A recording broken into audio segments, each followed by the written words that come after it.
días, buenas tardes o buenas noches, dependiendo de la hora en que estés viendo o escuchando esto.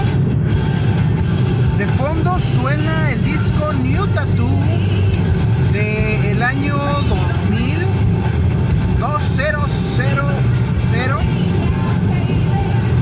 Disco de regreso, comeback de los Motley Crue, la legendaria banda de los 80s, que ya para los 90s presentaba problemas ahí internos en su alineación.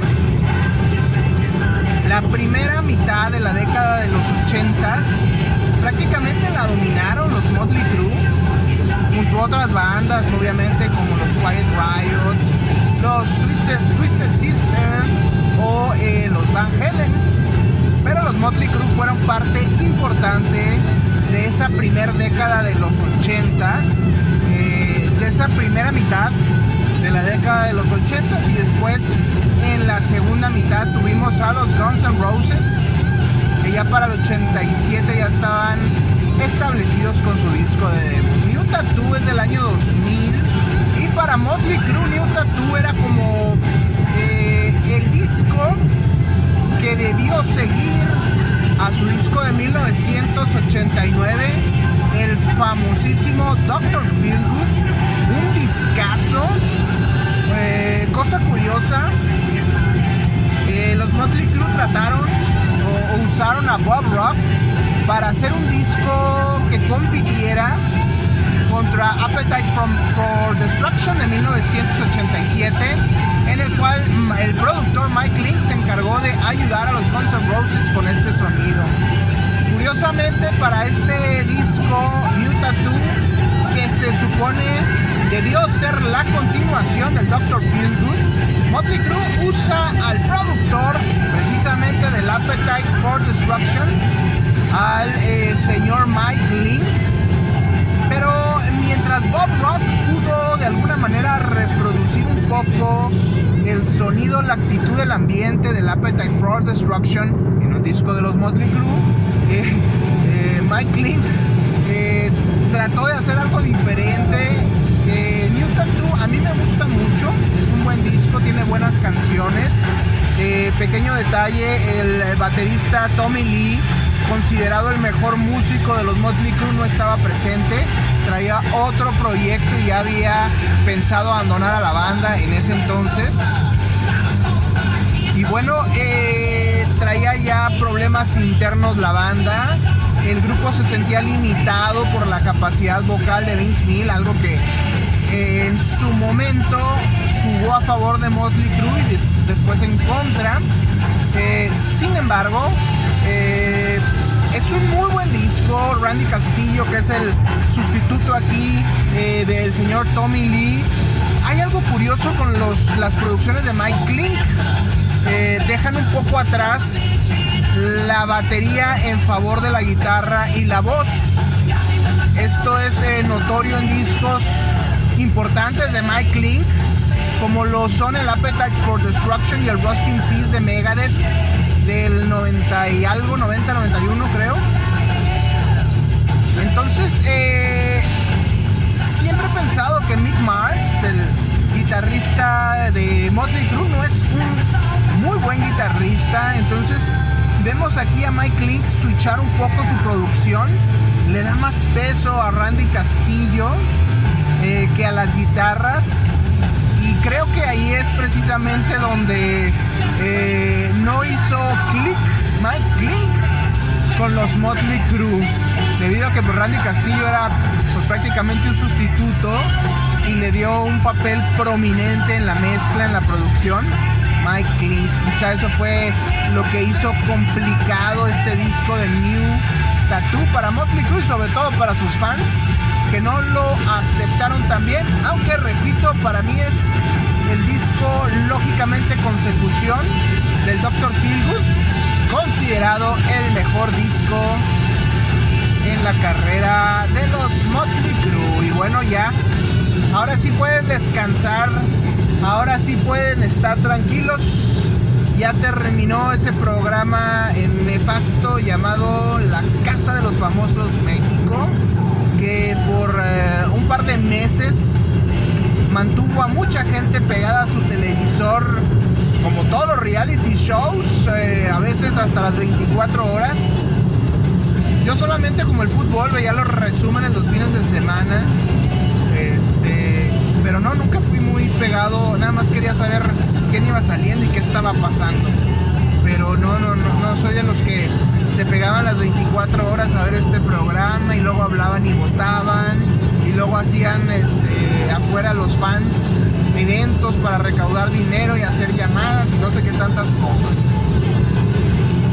Decía alguna vez presidente de Televisa, cuando le preguntaban o lo cuestionaban por qué la calidad tan baja o tan mala de sus programas, y él decía: yo hago televisión para gente jodida, para gente sin educación, para gente que no tiene muchas aspiraciones ni muchas expectativas.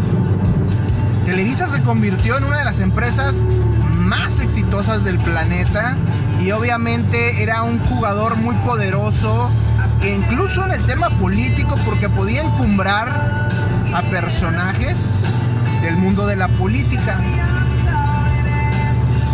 Fue un monopolio de alguna manera, sí, y después con la llegada de TV Azteca, el internet, el streaming y otros temas, obviamente Televisa ha perdido mucha fuerza.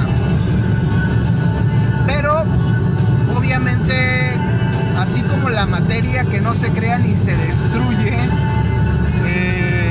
Televisa sigue en pie. Y bueno, La Casa de los Famosos es precisamente una producción de Televisa que ya había habido una emisión, una temporada, lo que ustedes quieran, anterior, y al parecer no había llamado tanta la atención, y cuando lo veía decía yo: ¿y quiénes son estos tipos? No hay realmente personajes famosos, o son personajes medio famosos. Es una costumbre actual de la televisión, ya obviamente en un estado decadente. La televisión ya no es lo que era hace 2 o 3 décadas o más, y obviamente ya en un estado decadente ya es una avienta 10 o 15 personajes para ver si entre todos levantan. Ya no hay un personaje fuerte, llamativo, magnético, carismático, que pueda sostener un programa.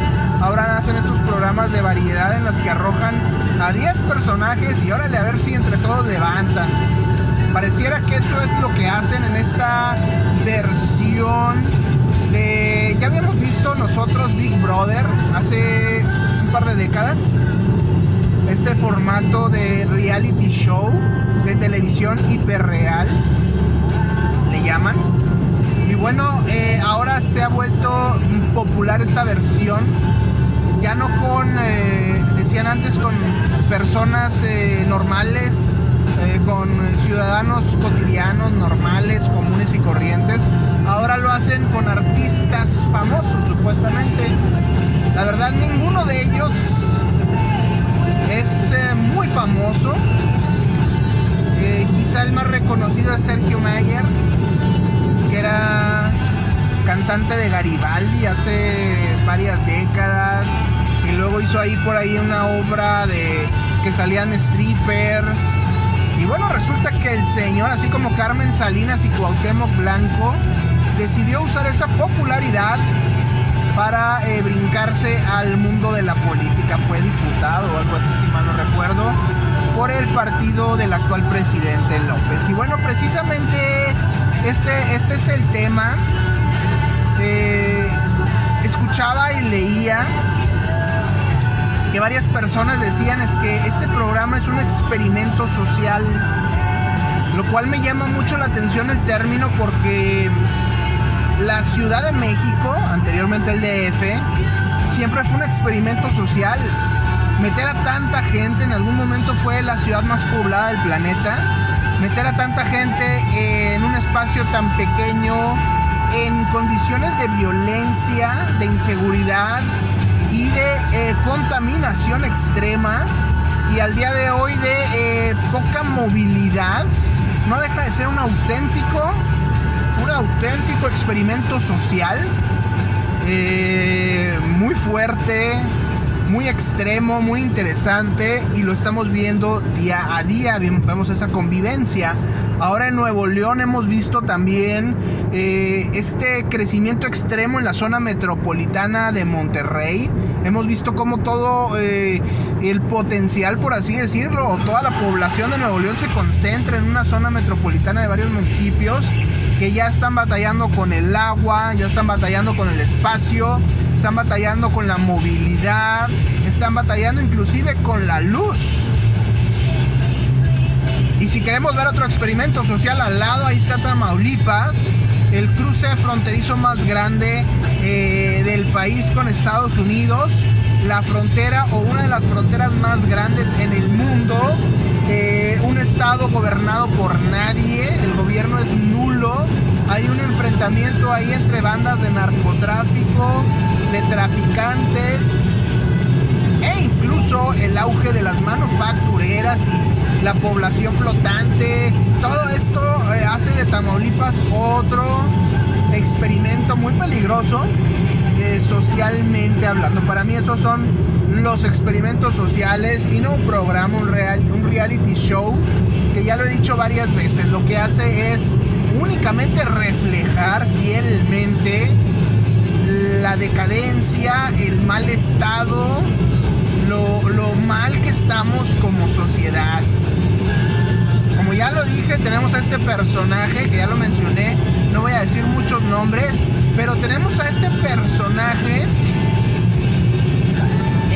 salido del mundo de la farándula, del espectáculo, que logra colarse, que logra meterse a la política, que es como una aspiración de muchos futbolistas, artistas, cantantes, que dicen: aquí está el camino para la fama, para seguir mi carrera, para seguir ganando dinero. Ahí tenemos a uno de esos personajes nefastos de la vida pública en el país.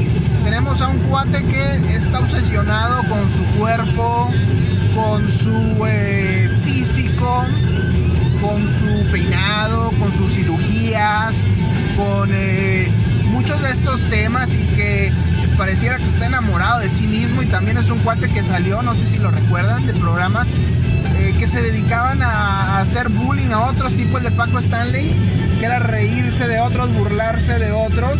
Es un guión muy común en la televisora de donde salió. Y bueno, pues tenemos a este narcisista bastante abusivo. Ya tenemos a dos personajes. Luego vamos a un tercero que refleja mucho lo que somos como país, al Nepo Baby, al hijo de dos artistas, dos miembros de este mundo del espectáculo. Y ese es el único mérito de este chavito: llevar un apellido, tener a dos padres famosos, y eso lo vuelve famoso y lo pone ahí en esta pseudo competencia. Entonces los Nepo Babies, estos hijos del nepotismo, pues ahí se hacen presentes también. Y por ya casi terminando, tenemos a este cascajo que en ocasiones nos avientan de otros países, personajes como Laura Bosio, que ya están muy quemados, son cartuchos muy quemados en otro país, pero explotan el malinchismo en México y dicen: pues ya está quemado acá, me sale barato, lo voy a meter acá para ver si levanta y le saco dinero. Y bueno, los mexicanos no somos ni tardos ni perezosos para encumbrar todo lo extranjero por encima de lo nacional, así que el malinchismo también presente. Y por último, el ganador o ganadora, como quieran llamarle, de este programa resulta ser el personaje, pudiéramos decir, más interesante o profundo del programa. Y digo interesante y profundo no por darle valor a su condición sexual, sino porque obviamente es un personaje que trae curiosamente una historia más llamativa. Estamos hablando de la influencer Wendy Guevara, que sale de redes sociales, de hacer contenido en páginas o en plataformas como YouTube, y básicamente esa ha sido su plataforma o catapulta para volverse famoso, como quieran decirle. Personaje, digamos, marginal hasta cierto punto.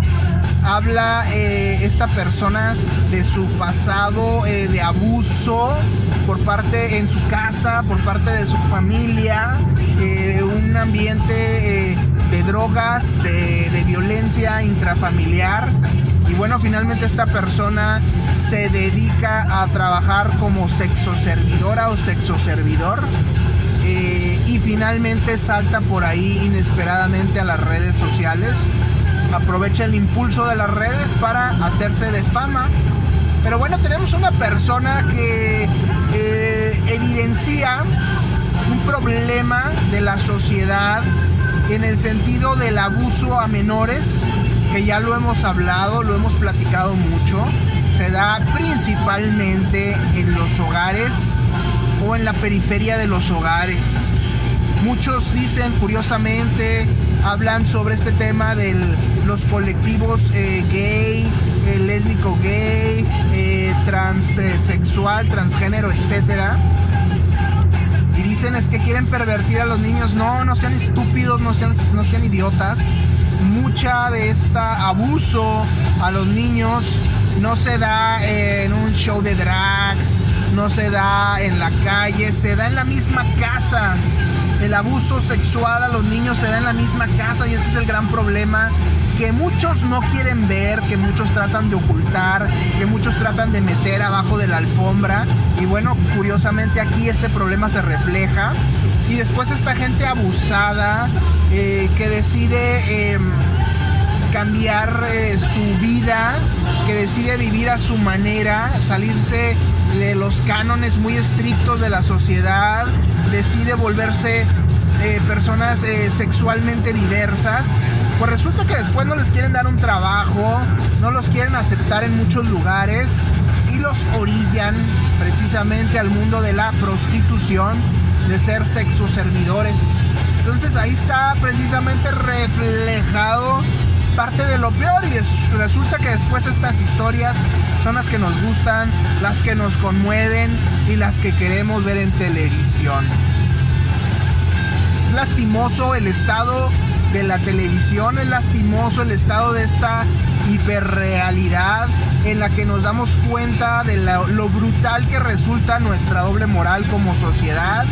Y bueno, vamos a ver ahora qué va a pasar con este personaje de Wendy Guevara, un personaje que podemos alinear con el mundo del colectivo de los LGBT, aunque yo no vi, en lo poco que vi este programa, que promoviera realmente esto, lo que ha mantenido tranquilos a muchos sectores muy conservadores de la sociedad.